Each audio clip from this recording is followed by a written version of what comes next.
No NT Vale Especial já está de volta apresentando o especial Nos Bastidores do Jornalismo. Para muitos, o jornalismo envolve a fama e o status, mas para esses profissionais vale todo o esforço pela informação, mesmo que isso muitas vezes lhe custe a vida. Rodrigo Neto de Faria, morto com 5 tiros após ser cercado por motoqueiros em março deste ano. Ele era conhecido por investigar grupos de extermínio formado por policiais em Minas Gerais. Valério Luiz de Oliveira também era conhecido como Mané de Oliveira e foi morto em julho de 2012 em Goiânia.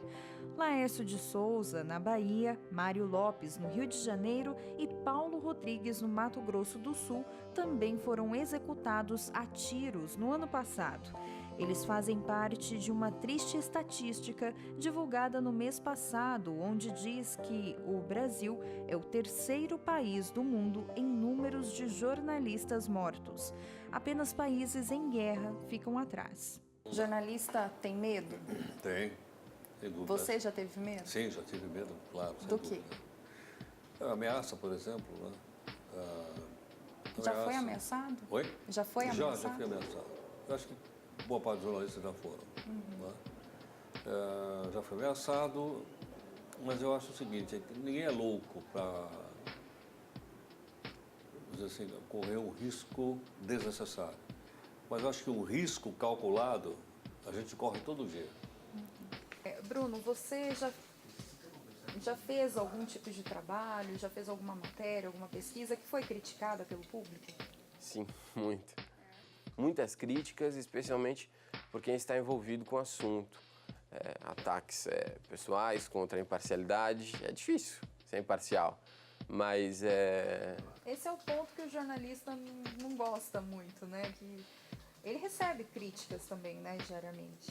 Olha, mas eu acho que a crítica é boa para te fazer crescer, pelo menos quando ela é fundamentada, né? Muitas vezes quando são ataques pessoais, quando são ataques ao conteúdo, coisas que não são fundamentadas, aí é desnecessária, não é válida, não adianta nada. Agora, se for fundamentada, a gente tem que aceitar também e tentar aprender com isso. Infelizmente não foi o caso da maioria das críticas que vieram depois dessa reportagem. A maioria não era fundamentada, acho que quase 100% não era fundamentada, mas, enfim, acontecem e chateiam também. É engraçado que a minha esposa, ela via as críticas, ela ficava mais chateada que eu, porque ela achava, poxa, estão atacando o que ele fez e tal, mas é natural, né? Não tem como evitar, cada um fala o que quer. A perseguição contra este tipo de profissional e especialista em investigações é cada dia mais frequente. Para se ter uma ideia, nos últimos 10 anos foram registradas 600 mortes de jornalistas. No Brasil, a cada 10 mortes, apenas 3 são solucionadas. Um projeto para diminuir a impunidade está parado no Congresso. E desde então, esse profissional que desde o princípio sofre represálias por não esconder a verdade, luta pela liberdade de imprensa. O jornalismo dá uma contribuição muito grande para você poder desenvolver, especialmente a cidadania das pessoas. Mais do que política, o jornalismo trata de cidadania. Então, no Brasil, nós começamos tardiamente, porque, como você sabe, o Reino de Portugal proibia a edição de jornais aqui no Brasil. O primeiro jornal brasileiro circulou em 1808 e não era rodado no Brasil, porque se fosse o cara ia para a cadeia. Então, o Hipólito José da Costa escrevia um jornal em Londres chamado Correio Brasiliense, e aí ele mandava o jornal para cá. O jornal saía de lá em março, devia chegar aqui em outubro, para ter uma ideia do jornal. Mas depois disso, com o advento da independência, da república, nós tivemos mais jornais, mas não o suficiente para que você pudesse, por exemplo, desenvolver as questões relativas à democracia, à participação social e também à cidadania, como eu te falei agora há pouco. O tamanho da dificuldade é o tamanho do prazer, quando você vê que o material está no ar, está atualizado, enfim. Na escola eu sempre gostava de escrever redação, de escrever em diários, essas coisas assim. Quando eu comecei a pesquisar o que era o jornalismo, aí eu vi que o jornalismo vai muito além do escrever. Então, você também informa as pessoas daquilo que está acontecendo. E eu sempre fui muito assim, de falar, de me comunicar. Então, não, eu quero fazer jornalismo para poder informar as pessoas das coisas que acontecem. Apesar das dificuldades, a cada semestre cresce o número de matrículas no curso de jornalismo. A Federação Nacional dos Jornalistas, a FENAGE, estima que existam no Brasil cerca de 80 mil profissionais e em torno de 14 mil estudantes que concluem anualmente o curso de jornalismo. Olha, se você me perguntasse, até eu começar a trabalhar direitinho, você vai deixar de ser professor para ser jornalista? Eu ia dizer não. Não. Mesmo porque eu nunca imaginei fazer carreira. Carreira foi uma coisa que nunca me passou pela cabeça. Então, não. Eu acho que aconteceu, eu topei, entendeu? E toquei o barco. Todo mundo acha que jornalismo é só o repórter que está lá na TV falando, mas não, o jornalismo implementa tudo assim, o jornal, a fotografia, a produção. Antes de começar o jornal, de ter tudo aquilo, tem toda uma preparação antes, né? E você via isso diferente, assim, Não. Pra mim, o jornalismo, sim, quando eu era criança, o jornalismo era só o repórter que estava lá na bancada apresentando o jornal. Mas não é só isso. No começo eu tinha uma dúvida se eu penderia pro lado do impresso ou da TV e rádio, que eram duas coisas que eu gostava bastante. E eu tive auxílio de alguns professores, falaram, não, vai pra TV, você tem uma linha boa para esse lado, e pra rádio. Eu tive experiência também em rádio, trabalhei alguns anos em rádio. E eu comecei a me apaixonar por isso. Hoje, eu acho que eu tô aprendendo, eu tô no caminho de aprendizado. Eu tenho muito ainda o que aprender, muito ainda para crescer. Eu tô buscando isso, tenho muitos cursos para fazer, mas eu tô amando. Eu tenho certeza hoje que é o que eu quero para minha vida, é trabalhar em rádio e televisão, que é o que eu gosto. E como que você despertou esse interesse? Você, como professor de história, formado em história, formado em direito, já exercia isso? Como que despertou esse interesse pelo jornalismo? Bom, duas coisas. Primeiro porque eu tinha um ídolo. Como todo mundo tem um ídolo, eu tinha um ídolo. O meu ídolo era um cara que era médico. Ele chamava Jean-Paul Marat. Ocorre que o Marat virou jornalista. E ele tinha um jornal chamado Amigo do Povo, né? Eu era simplesmente apaixonado pelo Marat e pelo jornal dele, Amigo do Povo. Esse era um ponto. E na questão prática, é que eu dava aulas de história contemporânea. História contemporânea chega na atualidade. Para chegar na atualidade, você tem que estar acompanhando o que acontece na mídia, no jornalismo, de maneira geral, não importa se era no rádio, televisão, etc. Então, eu lia muito e eu cheguei à seguinte conclusão: para a gente poder entender história, que é no passado, você tem que saber o que está acontecendo no presente. Para entender o presente, nada melhor do que o jornalismo. Então, eu insistia muito com os meus alunos: leia o jornal, tem que ler o jornal. Todo dia eu falava, o pessoal brincava, havia muita brincadeira, né? E aí, você vai perguntar se lê o jornal? Então, acho que foi por aí que eu me aproximei e tive depois a oportunidade de começar a trabalhar, primeiro em comunicação, depois em jornalismo. São quantos anos de carreira de jornalista, como jornalista? Eu comecei, hoje eu tenho 67 anos. Eu comecei a trabalhar, viver de jornalismo com 42. Então, eu sou um jornalismo tardio.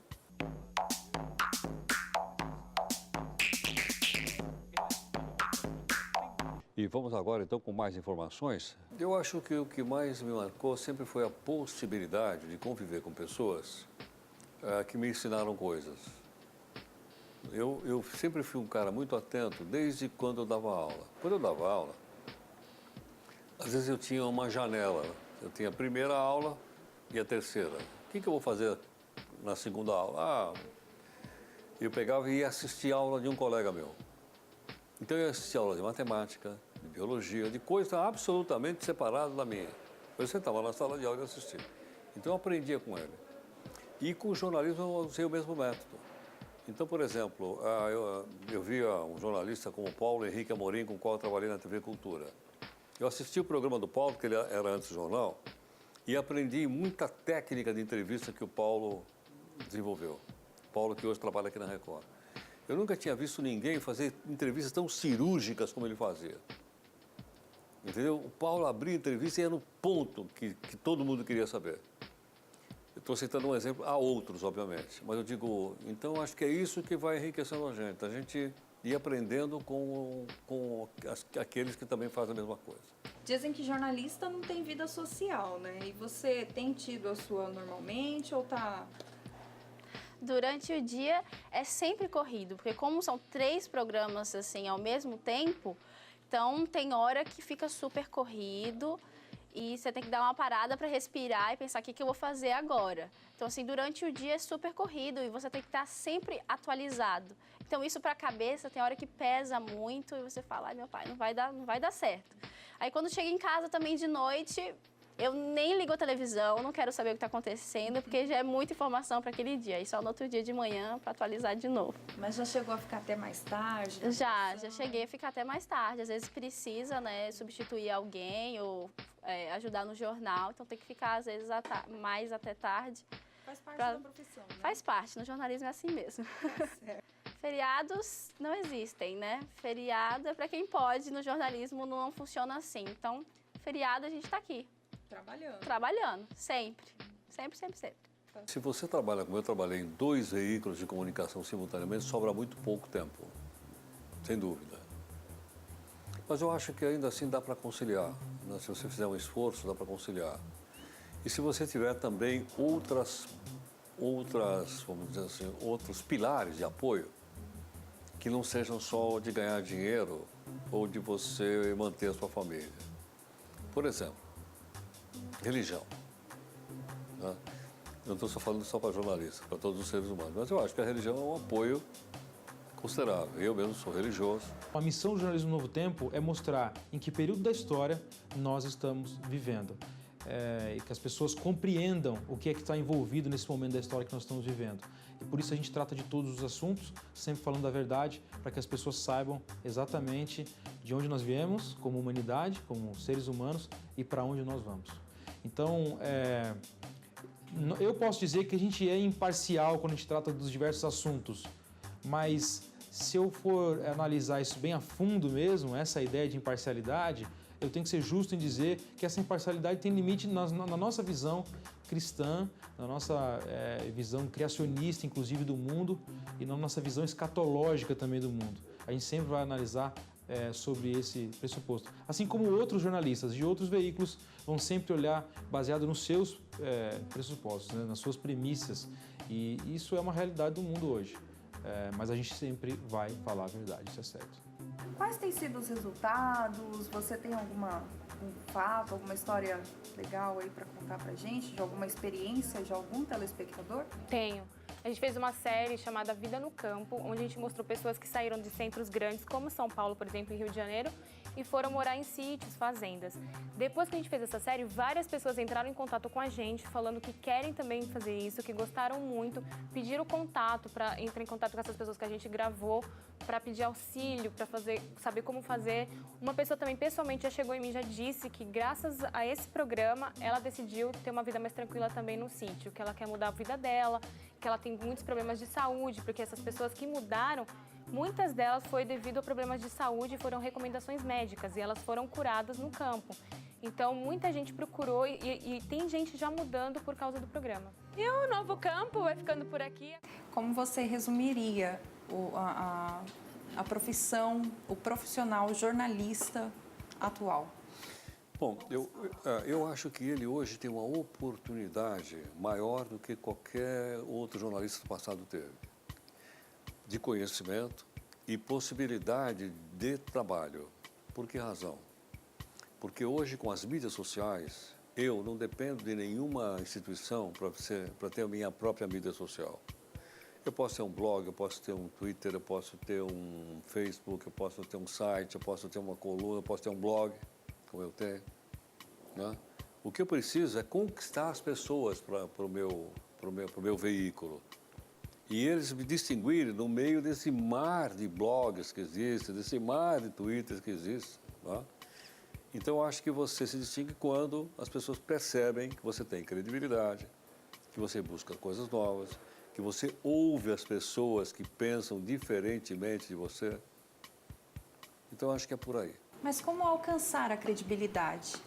Ah, bom, isso é uma coisa que depende de muito tempo. Porque é o seguinte, credibilidade a gente não tem. Credibilidade o público é que nos dá. É a percepção que o público tem. Porque o público julga você. O público te acompanha. O público compara aquilo que você fala. O público começa a descobrir se aquilo que você fala é aquilo que você faz. E quando a gente faz uma coisa e fala outra, você perde a credibilidade. Entendeu? Então, a credibilidade é uma questão de percepção. É uma questão da sua marca pessoal. E é uma coisa que você constrói, uns mais rapidamente, outros menos rapidamente e outros não constroem nunca. Primeiro, eu espero que eu faça aquilo que eu goste, né? Porque quanto mais você faz aquilo que você gosta, você se sai e faz melhor, né? Então, assim, eu espero que eu seja uma boa profissional, que eu possa informar as pessoas daquilo que está acontecendo. Não adianta você fazer uma coisa que vai agradar aos outros e você não está satisfeito com aquilo que você faz, né? Então, quanto mais você faz aquilo que você gosta, tudo acaba sendo mais fácil, você faz mais feliz, faz com boa vontade. E isso foi decisivo na hora de você Foi. escolher jornalismo? Sim, foi decisivo. Emily, estou sabendo que você então está estudando jornalismo e que você é apaixonada pela profissão. Eu acho isso ótimo, porque quando a gente está apaixonado por alguma coisa, a gente não percebe o que a gente faz. Certa vez perguntaram para o Henry Ford, né, o senhor trabalha? Ele dizia, não, eu me divirto o ano inteiro, 1 ou 2 dias só eu trabalho. Porque, obviamente, o lugar onde ele ia, ele gostava tanto, né, que aquilo para ele não era um trabalho, o tempo passava assim de uma maneira agradável. Eu acho que se você está apaixonada por jornalismo, pode ter certeza que você vai também ter essa mesma disposição, ou seja, vai viver a profissão extraordinária e é uma profissão que está ganhando uma projeção extraordinária na sociedade com o advento das mídias sociais, né, que hoje, especialmente os jovens, têm acesso e as pessoas no passado não tiveram. Portanto, Emílio, aproveita essa oportunidade aí. Um grande abraço. O jornalista que trabalha na Rede Novo Tempo, ele é um jornalista novo, com ideias novas, com vocação, como eu disse, para falar a verdade, independente, porque a gente tem um trabalho independente, e é um jornalista que pensa como a população pensa e pensa em como ajudar as pessoas que estão à nossa volta a entender o mundo que a gente vive, a compreender as questões que estão envolvidas em tudo que a gente vê no cenário nacional, internacional. É um jornalista que se coloca no lugar das pessoas e pensa em realmente auxiliar as pessoas, que é a função do cristão. Mais do que tudo, o jornalista Novo Tempo também é um cristão que se preocupa com o próximo e que quer ajudar o próximo. Qual é o segredo para ter chegado a hoje ser o Heródoto Barbeiro, o professor, o mestre de vários jornalistas? Bom, o segredo é o seguinte, o segredo é você, primeiro, manter o ego sob controle. O ego é desgramado.